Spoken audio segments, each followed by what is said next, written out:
सभी साथियों का आईडी किसान फेसबुक पेज और farmer of India YouTube channel पर स्वागत है साथियों। आज बात करेंगे साप्ताहिक रिपोर्ट की सरसों में पिछले सप्ताह क्या रहा और आगे क्या रहने की संभावनाएं बन रही हैं, उसके ऊपर आज अपनी ये वीडियो बनेगी। तो सभी साथी ध्यान से जरूर सुने सरसों की रिपोर्ट पिछले सप्ताह की और आगे क्या होने वाला है उसके ऊपर अपनी चर्चा शुरू करते हैं। तो पिछले सप्ताह जयपुर में सोमवार को सरसों के भाव 6,700 रुपये रहे थे, जो इस शनिवार को 6,500 रुपये पे बंद हुए, यानी कि 200 रुपये क्विंटल तक की सरसों के अंदर गिरावट दर्ज की गई थी। राजस्थान गुजरात की कुछ मंडियों में नई सरसों का श्री गणेश भी हुआ है। सरसों की फसल अब बड़े हाथों में होने की वजह से सट्टेबाजी का दौर शुरू हो गया है। बिगड़े सेंटीमेंट के चलते कई कंपनियों ने भाव 150 रुपये से 200 रुपये तक घटाए। हालांकि निचले स्तरों पर बिकवाल नहीं होने से सप्ताह के अंत में सरसों और सरसों के तेल में कुछ सुधार देखने को मिला था। जानकारी के अनुसार सरसों उत्पादन 115 से 120 लाख टन तक पहुंच सकता है। जनवरी अंत तक सरसों के भाव नीचे में 6,200 रुपये और से लेकर 6,250 रुपये तक पहुंच सकते हैं। मौसम की मार और स्टॉक की कमी दिखाकर निकट भविष्य में एक उछाल की संभावना बनाई जा सकती है। पिछले वर्ष 1 जनवरी से 15 फरवरी तक के बीच टाइट स्टॉक के चलते जयपुर सरसों के भाव 700 रुपये तक बढ़ गए थे। कई व्यापारी इस वर्ष भी कुछ बढ़त की उम्मीद जता रहे हैं, लेकिन पर्याप्त स्टॉक होने के कारण बड़ी तेजी को भी नहीं मान रहे हैं। सरसों का बॉटम अभी से बताना मुश्किल है, इसके लिए फरवरी तक का इंतजार करना चाहिए। कुछ बड़े एक्सपर्ट्स का मानना है कि भरतपुर में नीचे में सरसों बिकेगी 5,500 रुपये से 5,600 रुपये का बॉटम बन सकता है। वहीं जयपुर का बॉटम लेवल का अनुमान 5,800 रुपये से 5,800 से 5,700 तक दिख रहा है, जो कि मार्च के अंत में या अप्रैल की शुरुआत में बन सकता है। सरसों में यहाँ से जो भी बढ़त आएगी वह अस्थायी रहेगी।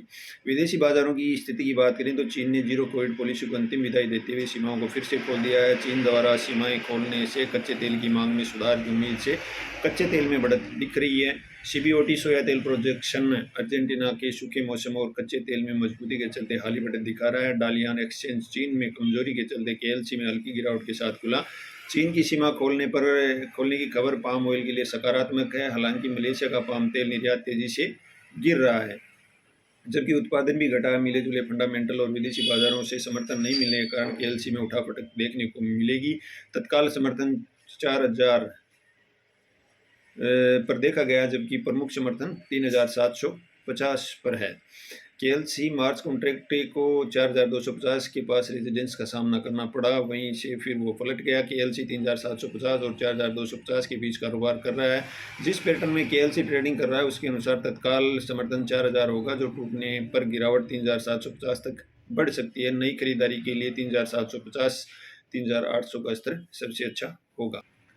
मार्केट आउटलुक की बात करें तो केएलसी प्रमुख आयातकों की कमजोर डिमांड के चलते 3% नीचे बंद हुआ। रिपोर्ट के अनुसार जनवरी के पहले 10 दिनों में मलेशिया के पाम तेल के निर्यात में तेजी से गिरावट आई है।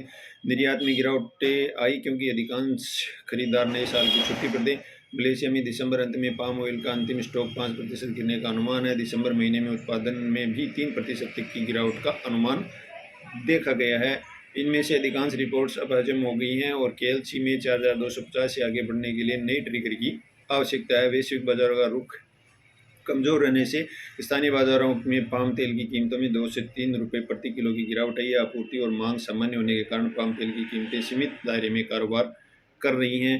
आउटलुक जैसा कि हमने इस सप्ताह पाम तेल में थोड़ी गिरावट देखी, पाम तेल अपने निचले स्तर के करीब आ गया है। कांडला के अनुसार खरीदारी का सबसे अच्छा स्तर 905 से 910 का स्तर है। कारोबारियों को खरीदारी के लिए इस गिरावट का इस्तेमाल करना चाहिए, क्योंकि उम्मीद है कि पाम तेल की कीमतें आने वाले 7 से 10 दिनों में सुधार होगा। तो ये थी सरसों की रिपोर्ट साप्ताहिक, और मार्च अप्रैल तक किसानों को इंतज़ार बिल्कुल करना पड़ेगा एक बार फिर। और जो भी तेज़ी या मंदी होगी वो अस्थायी होगी। हालांकि मंदी अगर आएगी सरसों के अंदर तो वो अस्थायी होगी। तेज़ी बिल्कुल देखने को मिलेगी, लेकिन उसके लिए इंतज़ार करना पड़ेगा मार्च से लेके अप्रैल तक का। सभी साथियों का बहुत बहुत धन्यवाद।